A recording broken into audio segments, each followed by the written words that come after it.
మీరు ఎన్నో మూవీస్ చేశారు. మూవీస్కి టీవీ సీరియల్స్కి ఏమైనా డిఫరెన్స్ కనిపించిందా మీకు? కనిపించిందంటే డెఫినెట్గా డిఫరెన్స్ ఉంది. సినిమా అనేటప్పటికి ఏమవుతుందంటే ఒక 2 గంటలు పరిధి అంతవరకు, ఎన్ని క్యారెక్టర్స్ ఉన్నా కూడా ఈ 2 గంటల్లోనే చూపించాలి. టీవీ అనేటప్పటికి అట్లా కాదు, ఒక క్యారెక్టర్కి చాలా పెద్ద పరిధి ఉంటుంది. It goes on and on. కొన్ని ఇప్పుడు మేము దేవత అని ఒక సీరియల్ చేసాం, 2009లో స్టార్ట్ అయ్యి 2014లో ఎండ్ అయింది.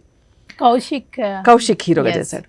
అందులో మరి దగ్గరగా 5 సంవత్సరాలు చేసామంటే మరి అది ఎంత లెంగ్దీగా ఉంది చూడండి. ఒక క్యారెక్టర్ అన్ని షేడ్స్, ఒక ఫుల్ఫిల్మెంట్ అనేది ఉంటుంది. సినిమాకి ఆ అవకాశం తక్కువ. ఒకవేళ చేసినా కూడా ఎడిటింగ్లో పోతూ ఉంటాయి.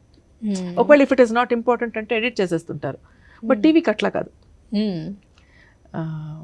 మనం బాగా చేస్తున్నాము, టీఆర్పీస్ వస్తున్నాయి ఈ పర్టిక్యులర్ లైన్కి అంటే ఆబ్వియస్గా ఆ క్యారెక్టర్ పెరుగుతూ ఉంటుంది. సో అందుకని డెఫినెట్గా టీవీ. ఇంకోటి ఏంటంటే టీవీ అనేటప్పటికీ ఒక హాల్లో అందరూ కూర్చొని చూడడం, లేదా బెడ్రూమ్లో కూర్చొని చూడడం, అట్లా ఆర్టిస్టులు వాళ్ళ ఇళ్ళ లోపలికి వెళ్ళిపోతారు.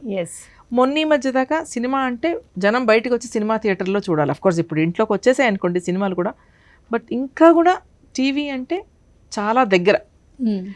ఎట్లా ఉంటుందంటే చాలా అభిమానంగా పలకరిస్తుంటారు. ఏదో ఒక ఇంట్లో మనిషిని పలకరించినట్లు, ఒక అక్కనో చెల్లెలనో లేకపోతే ఒక అమ్మనో అత్తనో అట్లా పలకరించినట్లు పలకరిస్తారు బయట జనం. ఎందుకంటే వాళ్ళు ప్రతిరోజు మమ్మల్ని చూస్తారు కాబట్టి చాలా అభిమానంగా పలకరిస్తారు. And I feel very blessed. ఇప్పుడు సినిమాల్లోకి మళ్ళీ ఎంట్రీ ఇవ్వకుండా సీరియల్సే చేయడానికి ఏమన్నా రీజన్ ఉందా?